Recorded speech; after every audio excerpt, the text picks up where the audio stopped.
에스겔 성전이 전하는 복음이라는 제목으로 하나님 말씀 전하도록 하겠습니다. 에스겔 이 40장에서 44장까지는 에스겔이 본 어떤 새 성전의 환상의 내용입니다. 이 환상을 본 때가 언제냐면요. 40장 1절에 나와 있습니다. 우리가 사로잡힌 지 25째 해, 성이 함락된 후 10째 해, 사로잡혀 온 지 25째 해, 에스겔이 이스라엘에서 바벨론 그발강가로 끌려온 지가 이미 25년이 지났습니다. 그리고 성이 함락된 후 14째 해, 그래서 예루살렘 성이 함락된 지는 이미 14년이 지난 때입니다. 그러니까 성이 함락된 직후에 받았던 말씀이 뭐 마른 뼈 환상이라든가 새 마음을 주겠다, 새 영을 주겠다, 뭐 새로운 목자를 보내주겠다, 이런 그런 말씀을 받았는데, 그런 말씀을 받은 지 이미 14년이 지나서 이스라엘 백성들 가운데서 또 에스겔 선지자도 하나님이 우리 이거 버린 거 아닌가, 또 뭐 자포자기하는 그런 마음도 들고 신앙도 이렇게 다 약해져 가면서, 야, 이번 생은 아닌가 보다, 이번 생은 망했나 보다라고 하면서 신앙은 무슨 신앙이냐, 그냥 뭐 되는 대로 살자라는 그런 생각을 이제 이스라엘 백성들이 갖는 사람들이 많아지자, 하나님께서 이 에스겔을 통해서 이 새 성전 환상을 보여주시면서 이 생망 아니다, 내가 이 생에서 너희들을 구원할 것이다, 이 새 성전을 봐라, 이번 생 너희들이 거룩하게 살아야 된다, 내가 너희와 함께한다, 비록 너희가 바벨론에 끌려왔지만 내가 너희 가운데 함께 하고 있고 너희에게 또 새 성전을 허락할 것이다, 이 환상을 보아라라고 하면서 이 새 성전 환상을 통해서 그 백성을 이제 위로하고 계시는 것이죠. 이스라엘 백성들은 뭐 하나님이 어디 계시냐, 뭐 God is nowhere, 하나님은 어디에도 지금 계시지 않는다라고 그렇게 말할 때, 에스겔은 God is now here, 이 nowhere에서 이 W가 앞으로 붙으면 now here, 하나님은 지금 여기에 우리와 함께 하신다. 에스겔 여호와 삼마가 여호와께서 거기 계시다 아닙니까? 하나님께서 지금 그 백성들과 함께 계시니 너희들은 그것을 믿고 바벨론에서 또 일도 열심히 하고 자녀도 잘 키워서 너희들 대에 돌아갈 수 있으면 돌아가고, 너희가 거기서 그 땅에서 죽어도 자녀들이 다시 고국으로 돌아갈 수 있도록 그렇게 믿음을 갖고 살아라라고 그렇게 이제 말씀을 하고 계시는 것입니다. 그래서 이 40장, 41장, 뭐 42, 43, 44장이 다 성전의 어떤 내용, 구체적인 내용입니다. 그리고 그 크기가 나와요. 뭐 크기가 얼마인가, 그 측량하는 그런 내용들이 나오는데요. 근데 이것이 이제 에스겔이 본 환상이란 말이에요. 환상. 그래서 뭐 요즘에 뭐 해리포터라든지 반지의 제왕은 또 인간의 상상력의 환상입니다. 근데 이 에스겔이 본 이 환상은요, 하나님께서 보여주신 환상이죠. 그러니까 환상의 질이 다릅니다. 이 환상을 우리가 봐야 돼요. 그리고 실제로 에스겔 40장 4절에 보면 이런 말씀이 있습니다.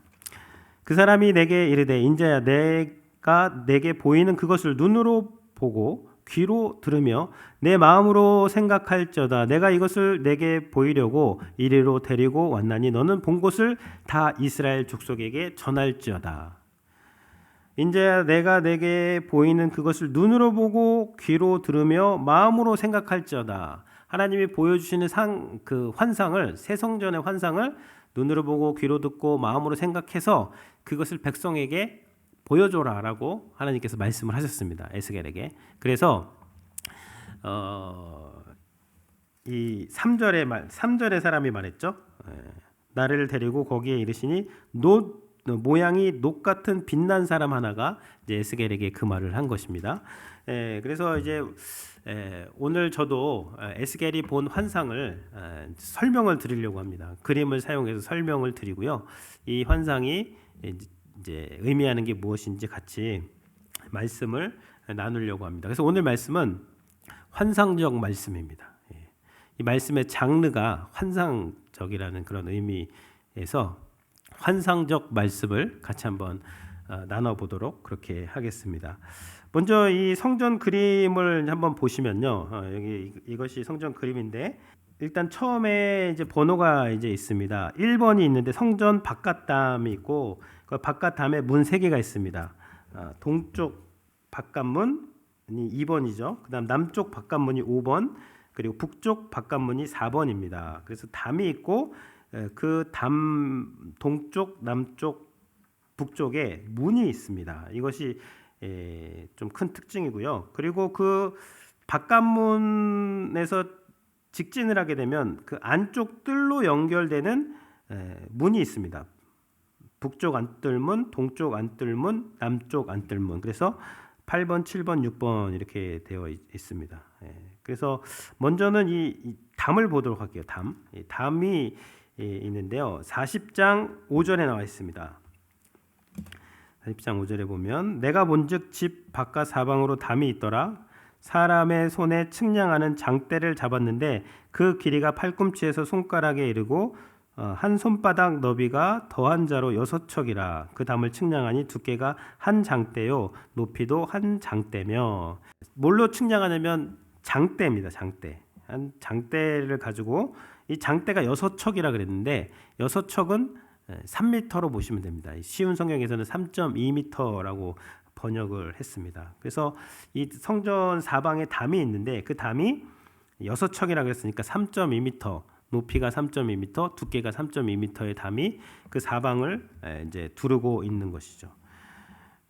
42장 20절에 보면요. 그가 이같이 사방을 측량하니 그 사방 담 안마당의 길이가 500척이며 너비가 500척이라. 그 담은 거룩한 것과 속된 것을 구별하는 것이었더라. 이렇게 되어 있습니다. 사방의 담이 500척이니까 6척이 3.2m라고 말씀드렸죠. 그래서 500척은 약 250m 정도 되는 것입니다. 가로 세로 250m 이 정사각형으로 두께 3m, 높이 3m의 담이 성전을 두르고 있는 그것을 이제 가장 먼저 이제 보여주고 있습니다. 그러면서 여기 뭐라고 했죠? 그 담은 거룩한 것과 속된 것을 구별하는 것이라라고 말씀을 하고 있습니다. 그래서 이 성전을 이 그 바벨론 포로 생활을 하는 그 포로들에게 보여줬을 때 이 두꺼운 담이 이 성전 250m, 250m를 두르고 있으면서 그것이 거룩한 것과 속된 것을 구별하고 있다라고 해설을 이제 본문이 하고 있습니다. 42장 20절에서. 그래서 먼저 우리가 이제 거룩은요 구별되어야 됩니다. 구별된다는 것은 결국 하나님 말씀을 기준으로 살아간다는 거예요. 세상과 다르게. 그럴 때 구별된 존재가 되는 거죠. 구별된 정체성이 있어야 된다는 것이죠.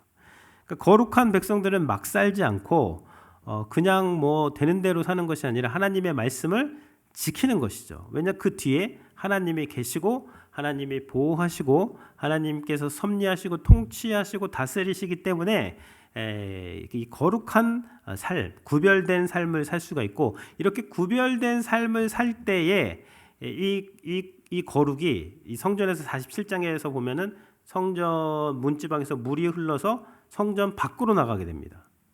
이 그림에서도 나오죠. 18번의 이 파란색이 성전에서 나가는 물입니다. 그래서 이 물이 뭐 사해로 가면 사해에 죽은 바다가 막 살아나고 물고기가 거기서 살게 되고 또 강으로 흘러가면은 거기 나무들이 막 또 그 자라나고 거기서 열매가 맺고 입상에는 약재로 쓰이고 이렇게 살리는 물이 되는 거예요. 그러니까 먼저 이렇게 세상에서 나가서 세상에 변화되지 않고 세상을 변화시키기 위해서는 먼저 우리가 말씀으로 거룩하게 이렇게 구별되는 정체성이 필요합니다. 그렇게 되었을 때 우리가 뭐 가정으로 가서 직장으로 가서 뭐 캠퍼스로 가서 거룩한 그런 삶을 살 수가 있게 되는 것이죠. 뭐 신약에 보면은 너희가 거룩한 왕 같은 제사장이라고 말씀하지 않습니까? 그래서 우리가 어디 가든지 이런 거룩한 담이 있어야 돼요. 이 담이 결국 우리를 지켜주는 것입니다. 거룩하게 해주고 이런 담에서 이 생명수 강이 그 바깥으로 흘러가서 또 우리를 만나는 사람마다 그들이 또 살아나게 되고 치유하게 되는 그러한 이런 환상이 이 성전에 이제 들어 있게 되는 것이죠. 그래서 이 담이 일단 이렇게 있고요. 그 다음에 두 번째 또 큰 특징이 2번에 보면 동쪽 바깥문입니다. 동쪽 바깥문인데 이 동쪽 바깥문이 5번 남쪽 바깥문, 4번 북쪽 바깥문도 있고 또 안쪽 뜰에 보면 7번, 8번, 6번도 같은 그런 문입니다. 똑같아요, 크기가. 그러니까 2번의 동쪽 바깥문을 이제 그 어떤 크기를 알면 그러면 모양을 알면 나머지도 다 알게 되는 것이죠. 일단은 이 동쪽 바깥문으로 들어가려면요, 계단이 7계단을 올라가야 됩니다.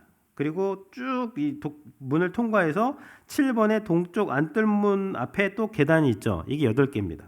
그리고 이 계단을 올라가서 동쪽 안뜰문을 통과해 가지고 쭉 가면 번제단이 있죠. 번제단을 이렇게 지나쳐서 그 앞에 성전이 있습니다. 13번. 그 성전에 계단이 있는데 그건 10개입니다. 그래서 총 7개, 8개, 10개, 25개의 계단을 올라가야지 성전으로 갈 수가 있습니다. 이렇게 올라가는 모습을 보여주고 있죠. 우리의 신앙생활이 이제 좀 올라가야 되는 그런 모습을 보여주고 있는데, 일단 동쪽 문으로 다시 이제 바깥문으로 오면요, 40장 14절에 보면 그가 또 현관문을 측량하니, 그래서 거기에 보면 번호 2번이 있습니다. 그래서 2번을 보면 기둥들을 만들었으니 60 안마씩이요 그랬습니다. 그래서 이거 쉬운 성경에서는 30m라고 번역을 했어요. 그래서 이 동쪽 바깥문의 높이는 약 30m입니다. 아파트 한 11층, 12층 그런 되는 높이, 아주 높은 그런 건물이고요.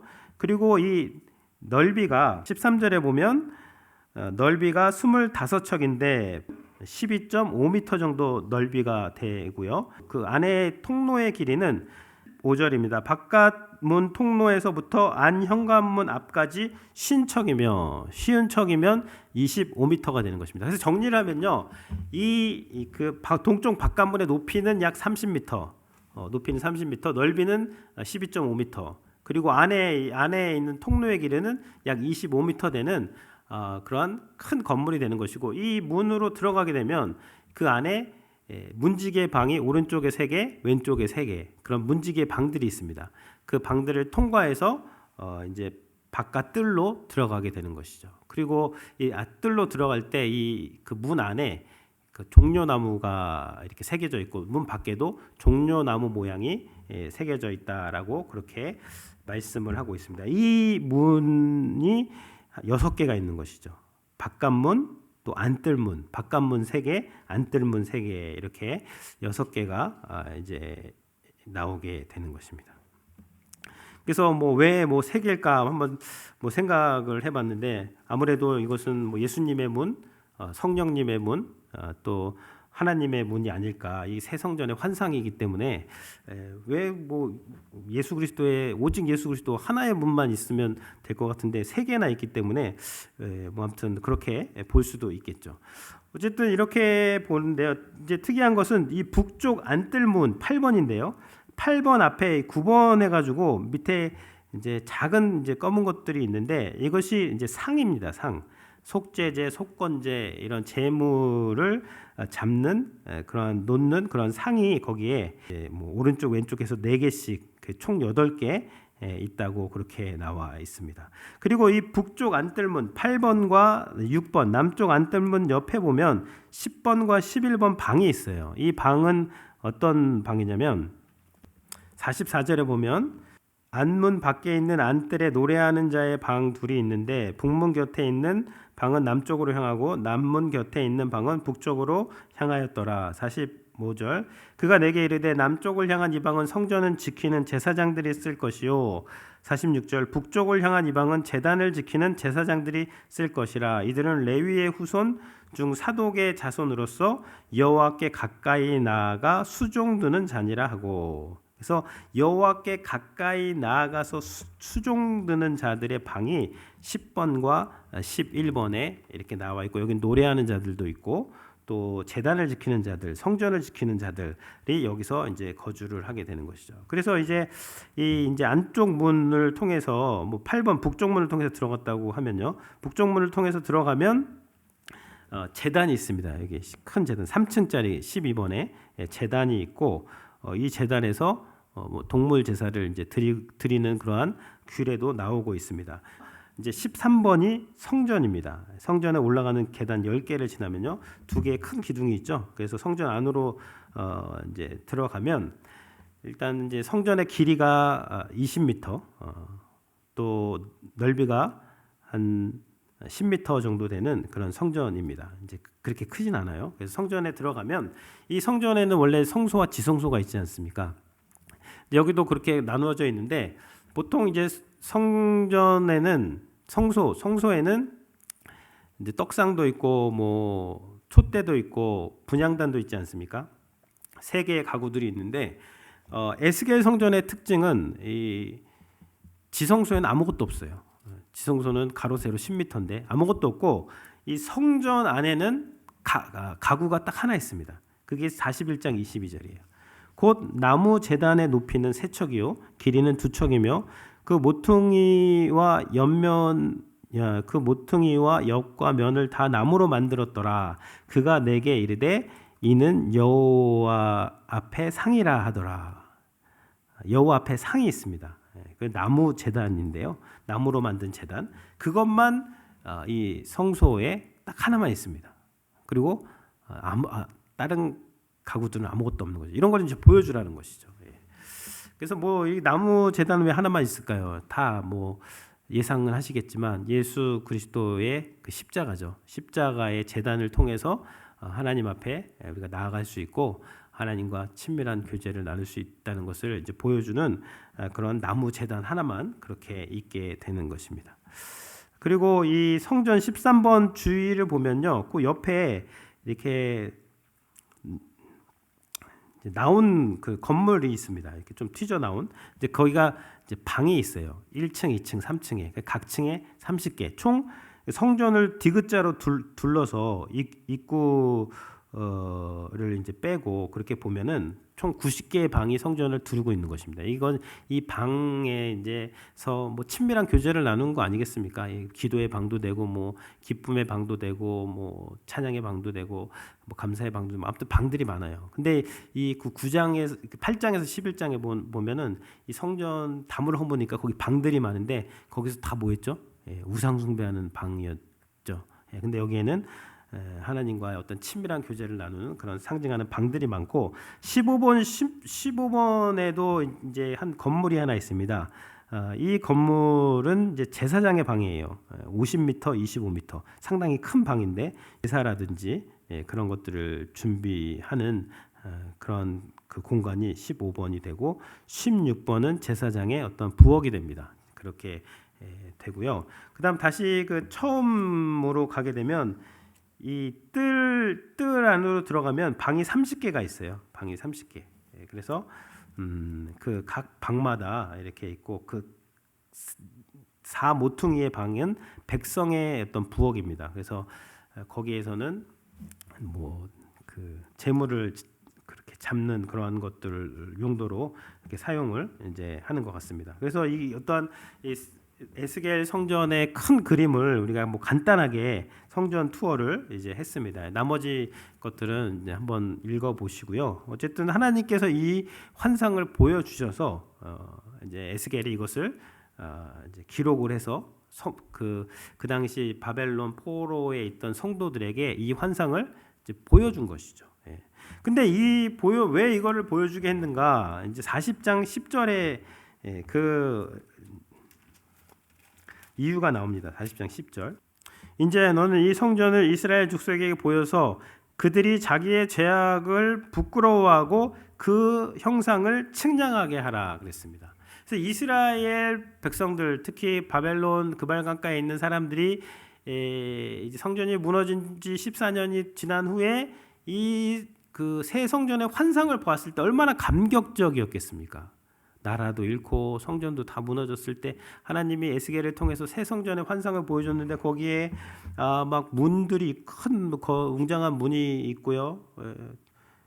또 안으로 들어가니까 안뜰 문도 있고 그 안에 문에 들어가니까 거기 번제단도 있고 그다음 그 뭐 제사장들의 방, 성전을 지키는 자들의 방, 또 성전으로 들어가니까 거기 안에 나무 제단도 있고 뭐 그런 것들을 보면서 이 백성들이 어떻게 했다 그랬죠?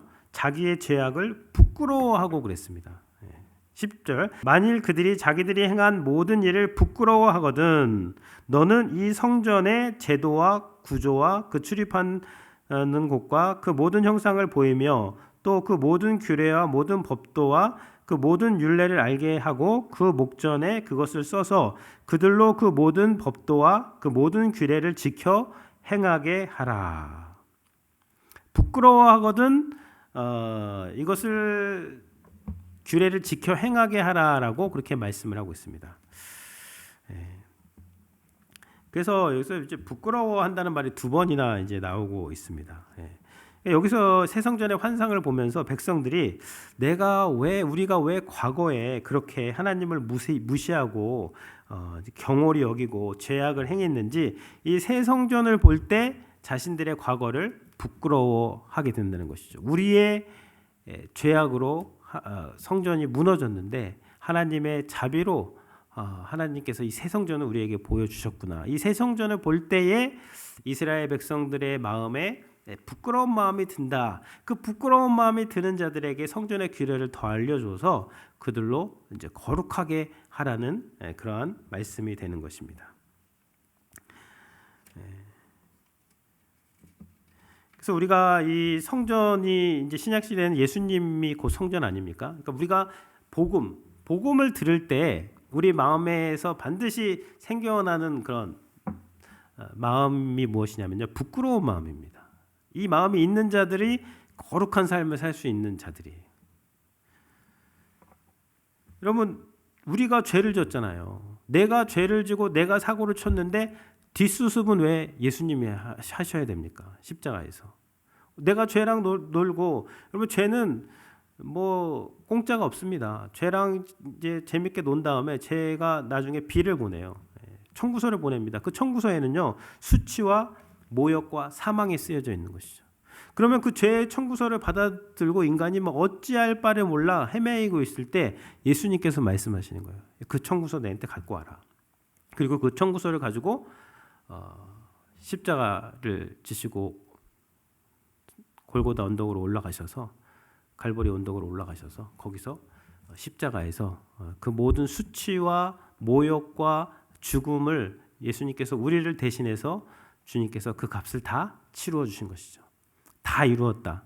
이 말은요, 다 지불했다.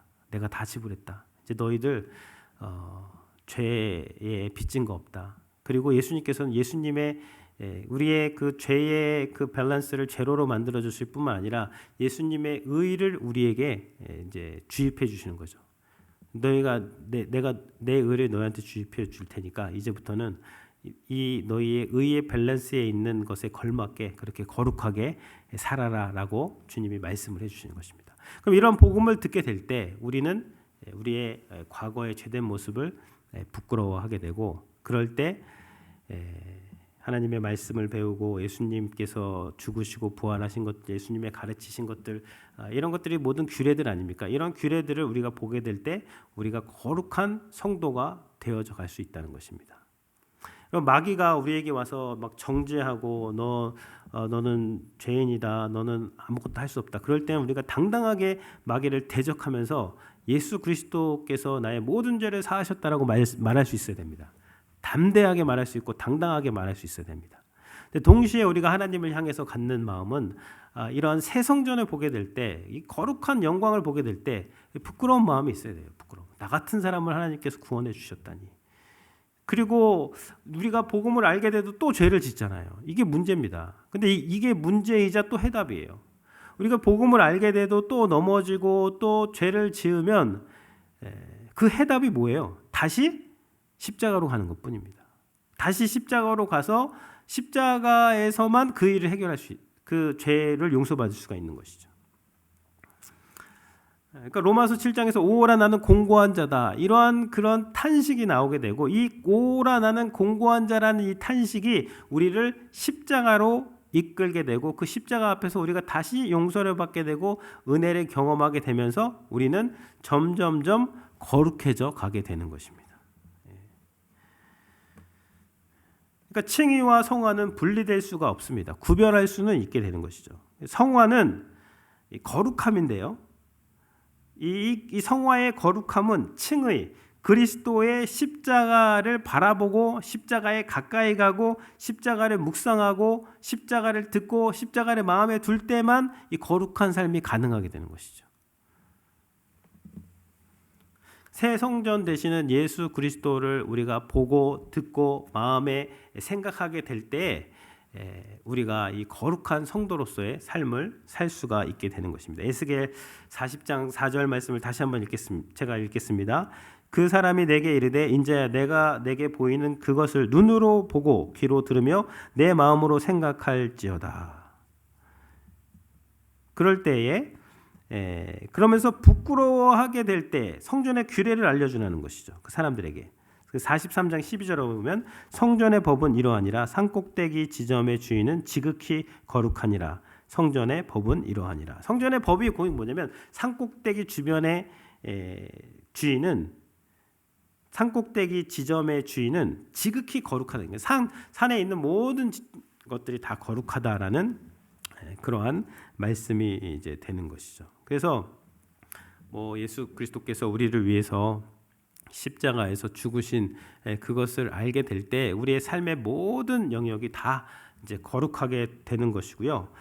결국 주님께서 율법의 이 모든 완성이 되어지고 성전의 목적은 무엇이죠? 주님께서 우리와 함께 하시기 위해서 주님을 만나러 가는 그러한 어떤 길들을 보여주시는 건데 그 지극히 거룩한 예수 그리스도 말씀이 육신이 되어 우리 가운데 거하신 이 예수님을 통해서 우리가 하나님께 나아가게 되고 그 예수님을 보게 될 때 그의 영광을 보니 아버지의 독생자의 영광이요 은혜와 진리가 충만한 그 영광을 예수님을 통해서 우리가 보게 되고 지극히 거룩한 그러한 성도의 삶을 살 수 있는 것이 오직 그리스도 예수를 통해서 이제 가능하다라는 것을 오늘 이 에스겔 환상을 통해서 이제 볼 수가 있습니다. 이런 은혜가 우리 성도님들에게 충만히 임하시기를 바랍니다.